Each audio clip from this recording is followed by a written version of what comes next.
두 번째 인물 찰스 브란트에 관한 이야기를 한번 봅시다. 293페이지에 가보시면 급진파 정치가였고 자유사상가. 이 자유사상가라고 하는 이 단어에 좀 꽂히면 좋겠습니다.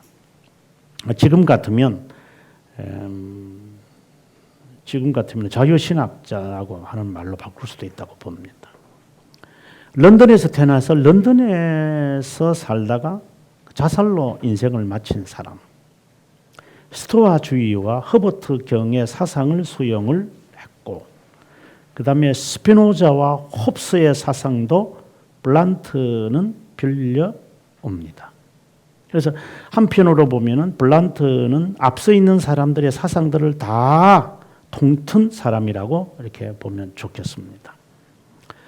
그 다음에 그 밑줄을 그었는데 그가 쓴 책 가운데 이성의 신탁 1693년에 써서 자연신론자들의 원리들을 요약을 했다. 뿐만 아니라 교회의 부패, 정통 프로테스탄트의 이적과 신적 계시를 이해를 공격했다. 삼위일체론과 예수님의 죽으심으로 인한 대속적 속죄를 거절했다. 그리고 기독교의 많은 전통들은 사제들이 고안해낸 것이다. 그러니까 당시에 교회를 아마 상상을 하셔야 됩니다. 이게 그러니까 지금 저희 개혁신앙을 하는 사람들이 교회를 향하여 비판하는 것처럼 이 사람도 그렇게 비판했다고 보셔야 됩니다.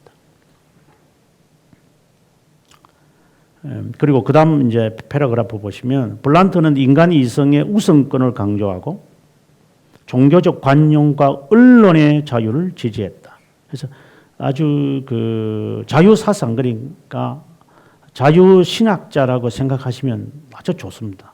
대표적인 사람이죠.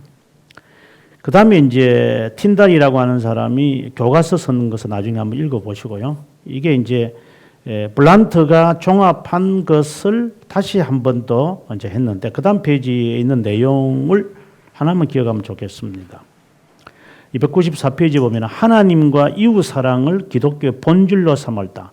나중에 자유신학이 시작하게 될 때에 에밀 브루너가 이 말을 하거든요. 기독교의 본질은 뭐냐? 사랑이다. 이웃 사랑이다. 그래서 이 교회라고 하는 것은 사랑의 공동체로 만들어져야 된다. 이 말을 그대로 해요. 그래서 자연신론자들이 하는 말을 20세기죠. 20세기에 오면 자유신학자들이 그대로 말을 그대로 반복해요. 그러니까 한 300년 지나고 나서 그대로 갖고 온다고 보셔야 돼요. 예, 크리스천 디스트라고 보시면 됩니다. 그 다음에 넘어가서 존 로크를 한번 보도록 하겠습니다. 295페이지에 보면 밑에 자유주의의 아버지, 여기서 자유주의라는 것은 자유신학을 말하는 것이 아니라 자유사상가. 자유사상가의 대표적인 인물은 로크도 있지만은 프랑스의 루소를 들 수 있죠. 뭐 볼테르도 마찬가지고 이런 사람들이 자유사상가들이죠. 성경에서는 자유사상가를 가리켜서 거만한 사람이라고 말을 합니다. 거만한 사람, 오만한 사람. 그래서 시편 1편 1절에는 오만한 자와 앉지 마라 이 말씀이 바로 그 말입니다. 이 거만한 사람은 이게 어떻게 보면은 이거거든요. closed mind를 가지고 있는 사람이 있잖아요. closed mind를 갖고 있는 사람으로서 이 사람들은 굉장히 냉소주의자들입니다. 냉소주의자들. 아주 특징입니다. 이게 자유사상가들은 자기들은 그렇게 하지도 않으면서도 굉장히 냉소적으로 이야기를 하는 사람들. 그래, 실천을 안 하는 사람들. 그리고 배우려고 하는 사람들. 이미 자기는 다 배웠다고 하는 거예요. 뭐 그걸 배우려고 하느냐고. 이런 식으로 아주 어떻게 보면 교만이죠. 이런 사람들입니다. 이게 자유사상가들. 누구의 간섭도 싫어하는 사람들. 그래서 이 사람들의 특징은 교리 같은 것을 배제하는 거죠. 그럼 뭘 그거 내가 직접 성경 읽고 내가 답 찾으면 되지. 그렇게 해야 돼. 이런 식으로 아주 전형적인 그 냉소주의자들, 거만한 사람들, 오늘 본문에 또 오는 걸 보면은 자유사상가들 이렇게 보면 됩니다. 제일 밑에 줄에 계속해서 영국 계몽사상가로서 프란시스 베이컨의 경험론 전통을 따르는 자다. 그 다음에 넘어가서 그가 쓴 대표 작품이죠. 인간 5성에 관한 에세이다. 근데 이 책하고 나중에 이제 데이비드 흉의 책 가운데서 한번 보셔야 되는데, 데이비드 흉의 그 글자 가운데 하나가 이 인식에 관한 얘기거든요. 304페이지 보시면 서로 비교 한번 해보세요. 296페이지의 첫째 줄에 로크가 쓴 인간 5성에 관한 에세이 1690년이고요. 그 다음에 304페이지에 데이비드 흉이 쓴 밑에서 한 10절 올라오면 인간 5성에 관한 문의, 이 책이 그의 책의 최고의 책이죠. 다 5성이에요. 5성. 그런데 로크는 이 5성으로 하나님을 알 수 있다라고 하는 자연신학자였고, 흉은 알 수 없다고 말해버리죠. 이제 똑같이 5성에 관한 이야기를 하는데 한 사람은 인정하고 한 사람은 인정 안 하는, 이제 그걸 우리가 비교해 봐야 돼요. 그래서 로크와 흉을 비교해 보면 한 시대를 이게 마무리하는 사람들을 잘 볼 수 있다고 봅니다. 그러면 296페이지 다시 돌아와서 로크가 말하는 인간 5성, 즉 경험론에 어떻게 보면 기초석을 낳은 거죠. 베이컨이 시작을 했다면, 베이컨이 시작을 하니까, 베이컨이 시작할 때 우리가 그린데 교회사에서 제가 늘 말했지만, 베이컨은 제임스 1세가 가장 그 신임을 했던 대법원장이었으니까 굉장히 똑똑한 사람이었고, 그 사람의 부모는 그 개혁 신앙을 가진 사람으로서 제네바의 종교적 핍박을 받아가지고 제네바로 와서 이제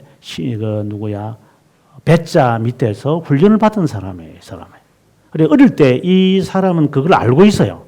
이 베이컨 이 자체가. 이제 그러다가 이 사람이 영국으로 돌아와서 옥스퍼드 대학교에 가서 위키프트라고 하는 사람 밑에서 사사를 받으면서 완전히 틀어져 버리죠. 틀어져 버리는 이유가 있어요, 실제로.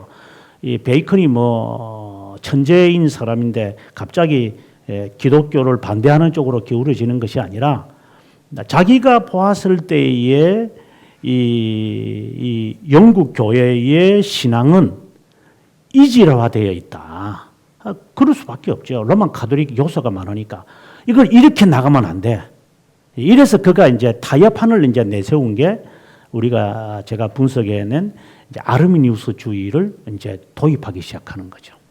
이제 그 사상을 이제 유입시키면서 이 제임스 1세를 이제 프로테스탄트적 개혁신학에서 뭐 그가 개혁신학이라고 해야 되나 모르지만 어쨌든 거기에서 턴을 하는 쪽의 이 역할을 베이컨이 해요, 실제로. 굉장히 천재이면서 기독교에 대해, 당시의 기독교는 제가 말하는 것은 성공회라고 보셔야 돼요. 로만 가톨릭. 이것에 대한 반감. 네. 그것이나 지금 여기 이제 로크도 이제 우리가 봤습니다만 1688년 명예혁명이잖아요. 명예혁명입니다. 명예혁명이 일어나면서 그 전에 1662년에 대추방을 되면서 장로교라든가 청교도들은 다 영국에서부터 다 추방당해요. 질이 멸렬해 버려요. 그러면 주도하는 사람들은 누구냐? 성공인 거죠. 그러니까 반쪽짜리 로만 가톨릭 사람들이, 그 사람들이 계속 지배하고 있는 거잖아요. 그런데 로크가 그 시기에 이 사람이 활동하거든요. 그리고 이 장면도 다 알고 있어요, 이 사람이. 청년 시절에 이걸 다 보고 있었기 때문에. 그래서 지금 이 교회가, 영국 교회가 얼마나 지금 이질화되고 변질되고 부패해져 가고 있는 모습을 다 지금 보고 있는 상황이기 때문에 이 사람이 이제 연륜이 이제 쌓여서 이제 기독교에 대해서만이 아니라 인간에 대해서 이제 말하고 싶은 거죠. 그래서 이제 이 책이 나오는 거예요. 이게 기독교적인 배경이니까. 그러면서 그가 하는 말이에요. 통념을 인정하겠다. 그러니까 허버트가 하는 말이 틀리지 않았다 이 말인 거죠. 그러면서 이제 그 다음에 하는 말입니다. 신앙은 우주적 일치를 보지 못했고 인류는 하나님의 존재에 대한 본유적 지식을 갖고 있지 않다고 억지 주장하게 이르렀다. 저런 것을 보니 하나님에 대한 것은 인간이 갖고 있지 않다 이렇게 결론을 내리는 거죠. 하나님이 계시나 과연? 이런 정도까지 가버리는 정도입니다. 그리고 본유적 지식이라는 것이 뭐냐? 태어나면서 갖는 지식을 말한다. 백지 상태는 아니다. 이미 사람의 마음속에 하나님에 대한 지식 그리고 자신에 대한 지식을 갖고 있다고 이야기를 합니다. 그 본유적 지식으로 하나님을 인식하지는 못할 것이다. 그러면 어떻게 그러면 우리가 하나님을 아느냐? 오성을 가지고 하나님을 어떻게 아느냐? 그는 그 다음에 1695년에 합리적 기독교라고 하는 책을 통해서 그는 이제 답을 내립니다.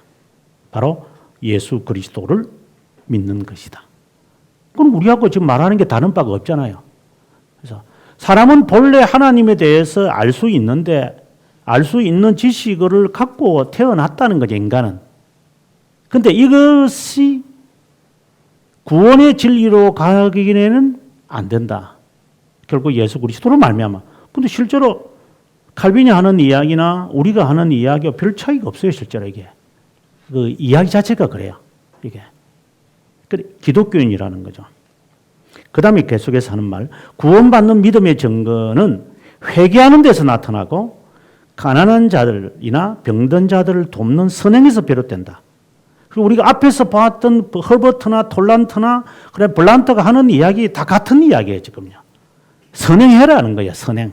지금 진보나 자유신학을 하는 사람들 하는 이야기 똑같아요. 똑같은 이야기죠. 그러면 이제 여기서 우리가 이제 여기 인간 오성에 관한 이야기나 합리적 기독교 로커에게서 우리가 비판할 수 있는 것은 무엇이냐면 이제 칼빈을 갖고 이제 답할 수 있는데 제가 지난 시간에 그런 말을 했는데 저도 우리가 지금 비판의 대상이 되고 뭐 나도 비판의 대상이 될 수도 있겠지만 과연 신앙인인가 하는 생각을 해보는 거예요. 과연 이 로크는 그 예정을 이 사람 믿지 않아요. 이 사람은 예정을 안 믿기 때문에 선택과 유기 같은 개념이 없는 거죠. 그래서 성도들을 바라볼 때에 교회를 바라볼 때에 아르미니우스주의와 같은 생각을 갖고 바라보기 때문에 저 사람이 교회를 왔다는 것은 믿을만 하지 않을까? 근데 그 사람이 안 믿는 거 보니까 하나님이 택하지 않은 거구나. 이제 이런 식으로 우리가 생각을 하고 있으니까 여기 로크도 그렇게 생각을 한 거죠. 그러니 하나님이 계실까? 아니, 없지, 그것은. 그래서 예정 신앙이 없다 보니까 답이 이렇게 나올 수밖에 없는 거예요. 정말 키워드는 예정이거든요. 이 사상이 무너져 버리면요. 지금까지 기독교에 대해서 상처받고 부패하고 어려움을 당하는 사람들이 겪는 그 상처를 똑같이 받을 거예요. 이들도 받았고 과거에도 받고 오늘도 받고 내일 또 우리 후배들이 받을 거예요. 이 사상이 분명히 있어야 돼요. 선택 사상에. 그래서 로코의 책을 읽다 보면은 아예 인정도 안 합니다. 인정할 수가 없죠. 이성에서 출발을 하기 때문에. 그래서 그런 사람들이 천국을 간다? 그러면 천국 갈 수 없어. 보응받아야 돼. 아까 우리가 통립에 대해서 읽어봤지만 허버트가 하는 말이죠. 진실한 회개를 해야 돼. 그들이 내세울 수 있는 그런 것들이죠. 그래서 아주 중요한 사상이에요. 예정에 관한 것을 배제하고 나면 답이 없어요. 기독교에 답이 없어요. 그 다음에 이제 톨런트의 범신론 이야기가 나오는데요. 범신론이 어떤 사상이냐라고 하는 것은 나중에 한번 제가 스피노자 이야기하면서 나오는데 한번 보겠습니다. 299페이지 가보면 범신론에 관한 이야기 잠깐 한번 보겠습니다. 하나님은 우리 모두를 포함하는 존재이고 땅과 바다를 포함하는 존재다.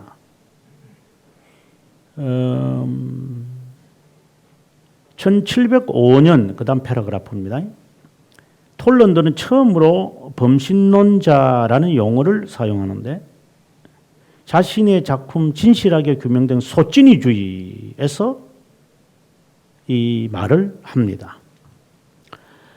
여기서 성경에 명시된 교리란 있지 않고 모든 계시는 인간적 계시문이라고 했다.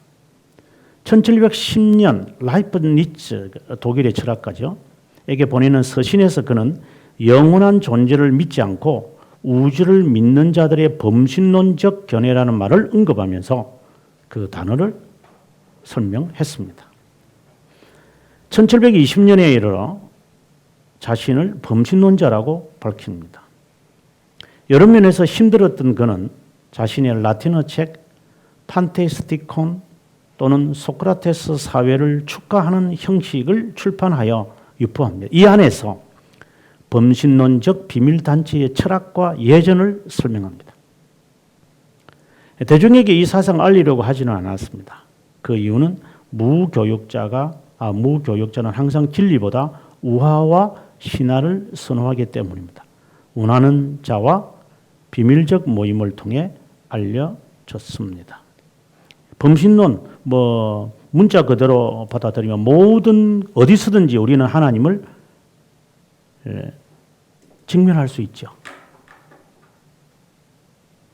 그 범신론적 가운데 지금 현재 하고 있는 대표적인 종교 형태는 우리가 음악을 들으면서 하나님에 대하여 우리가 묵상하고 좋은 장소에 가서 물소리 들으면서 하나님과의 접하려고 하는 사람들.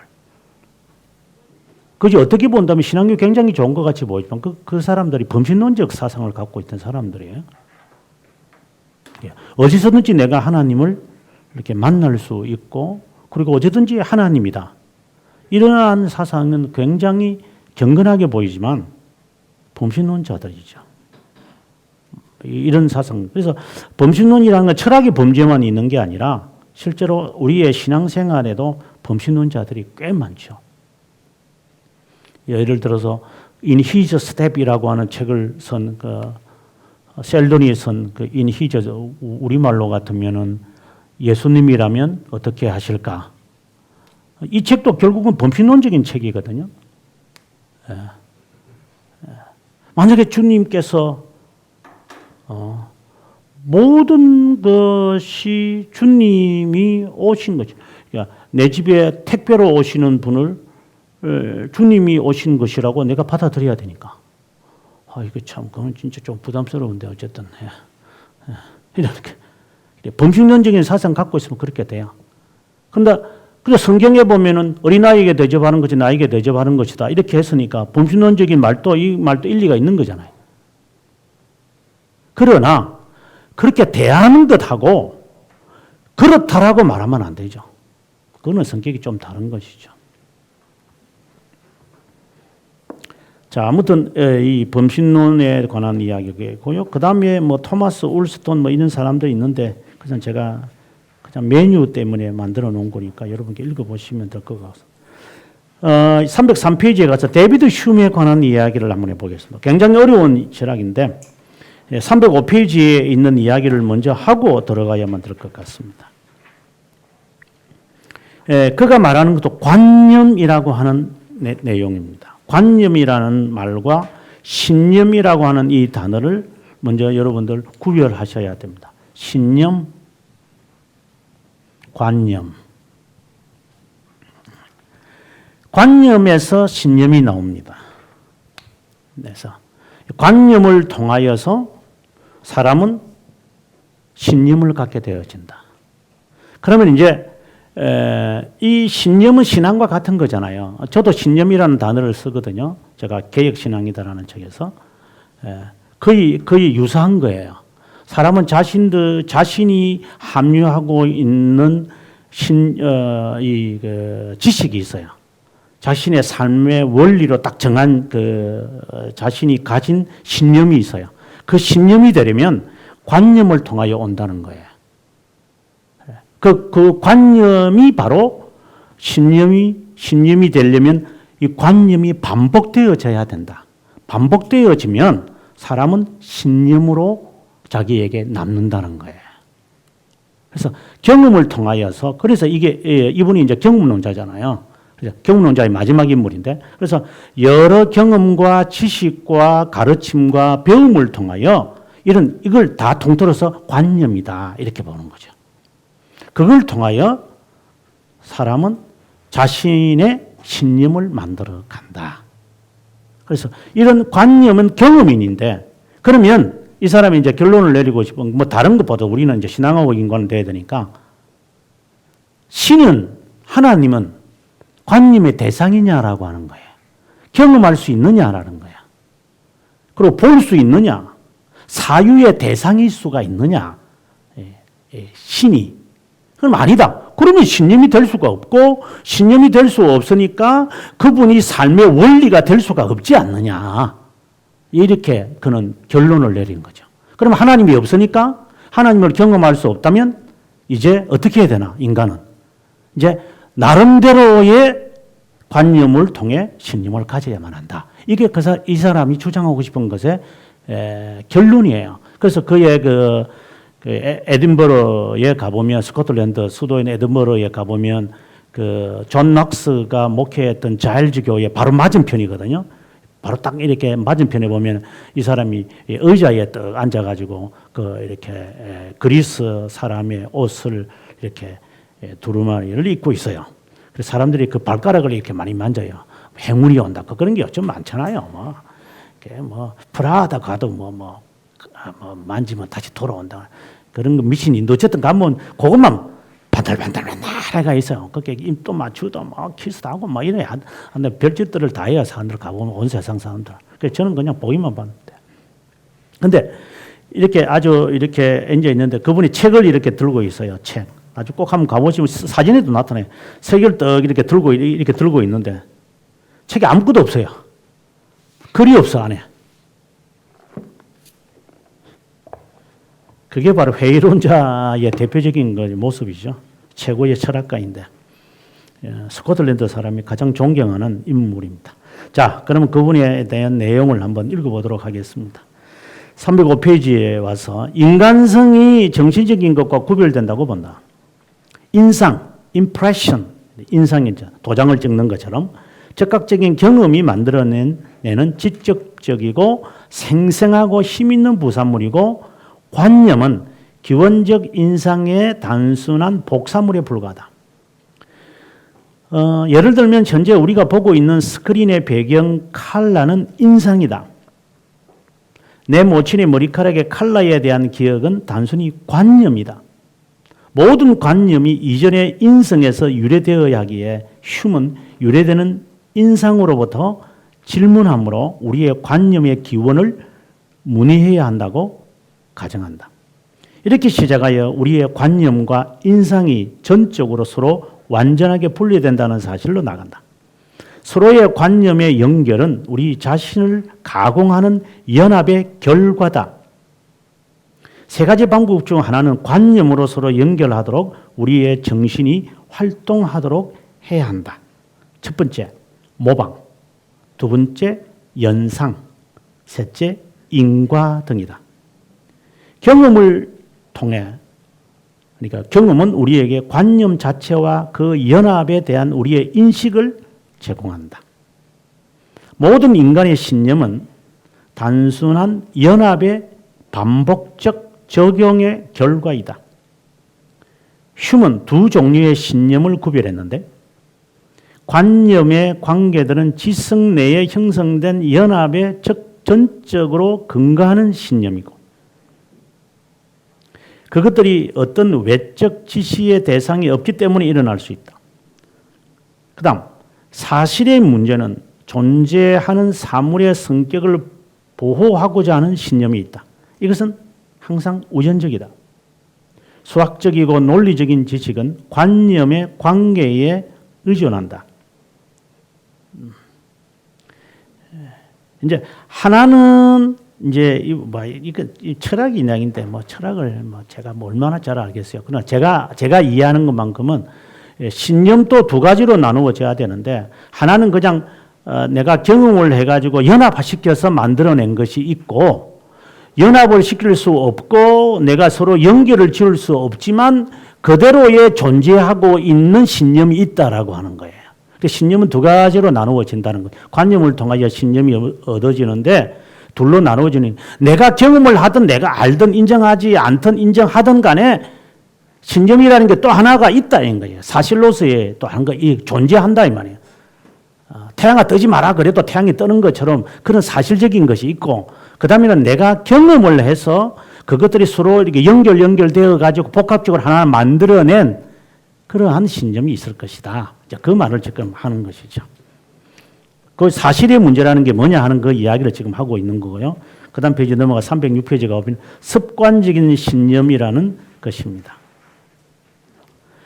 중간에 보겠습니다. 관념의 연합이 자기가 이제 경험을 통하여 습득을 하든 배워서 습득을 하든 그 연합이 그것을 분리시키고 지성에 연결되는 힘 있는 자연 과정을 기억해야 한다.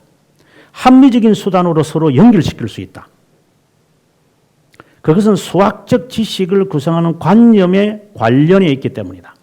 하지만 이것이 가능하다 하더라도 흉의 주장은 이성이 느리고 비효과적인 안내자이기에 반복으로 얻어진 습관이 이성과는 독립적으로 있는 확신을 만들 수 있다고 생각한다. 그것이 바로 사실의 문제로서의 신념이다. 아까 제가 말했죠.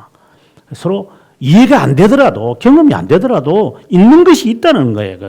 그 불변의 진리가 있다라는 거예요. 그걸 인정해야 한다. 자, 이것을 그가 말하는 겁니다. 그다음 밑줄을 계속해서 긋는데 보겠습니다. 사실의 문제에서 우리의 신념은 이성보다도 감각과 느낌에서 일어난다. 상상과 신념이 그 대상을 예상하는 확신의 정도에서만 다르다고 한다. 어떤 이런 능동적인 답변이 설명하는 것처럼 보일 수 있지만 흉은 습관이나 관습이 삶의 큰 안내자이고 모든 자연과학의 기반이라고 주장한다. 이래서 이제 이분을 이제 경험론자라고 말하는 거죠. 그다음 사건이 원인적으로 관련된 우리의 신념은 경험으로 얻어진 관습이나 습관이라는 것이다. 특별한 종류의 사건이 함께 어우러져 일어나는 정규적인 것을 관찰하면서 우리는 원인을 경험할 때마다 결과를 예측하는 습관을 만들어내는 관념의 연합을 형성한다. 앞서 말씀드렸죠. 이것이 바로 이제 신념이 되어 갑니다.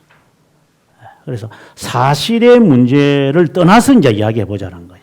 사실의 문제는 내가 경험을 해가지고 알 수 있는 것은 아니니까 그것도 놔두고 일단은 언젠가 할 수는 있겠지만 그래서 습관적인 것을 가지고 경험을 통하여 얻어지는 것 그것이 이제 집합적인 거죠.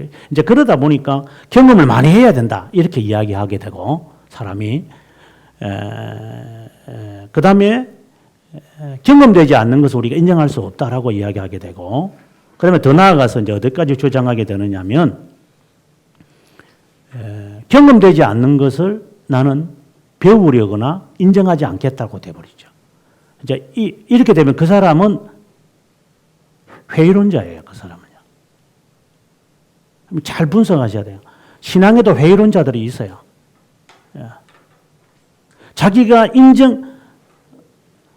나의 이성과 내가 바라보았을 때에 틀린다는 게 아니라 객관적으로 인정하는 부분을 인정하지 않고 내 중심에서 바라보고 모든 것을 인정하겠다라고 하는 사람이 바로 회의론자인 거예요. 그게요. 그 냉소주의자고. 그런 사람들이 그런 식의 신념을 갖고 있기 때문에 기독교인들 가운데서 이래 제각기 이런 모습이 등장하는 거예요. 그래서 제가 바라는 것은 이런 철학적인 이야기를 통하여서 현대 이 신앙인들을 분해할 수 있어야 돼요. 아, 당신은 신앙이 아니라 당신은 신념자구나. 진정한 신앙이라면요, 말씀에 굴복하게 돼 있어요. 경건한 사람이라면, 중생된 사람이라면. 계속해서 버텨나간 거나 그것을, 물론 이제 나중에 이제 그렇게 된 사람이 있겠지만, 이렇게 하는 사람들은요, 철학적으로 규명이 돼야 돼요. 그래, 자기가 그런 회의론자라는 사실도 몰라요. 그러니 이게 답답한 거예요. 그것도 모르니까. 뭐라고 해야 돼요, 그런 사람한테? 그냥, 예, 알았습니다. 이렇게 할 수밖에 없잖아요. 자기가 어떤 종류의 사람인지를 모르는 거예요, 그잖아. 나는 나다 이래버리니까, 여호와 하나님이시구나 하는 생각이 들겠죠. 자기가 자기니까 얼마나 무서운 사람들이에요. 자, 아무튼 이렇게 함으로 이제 우리가 영국의 이야기는 무신론으로 갔다는 결론을 내리고, 다음 시간에는 독일의 이성주의를, 독일과 그리고 프랑스의 이야기를 하고, 이제 계몽 사상은 이제 이것으로 아마 끝날 것 같고요. 그리고 난 다음에 이제 자연스럽게 경건주의, 독일의 경건주의로 가도록 하겠습니다.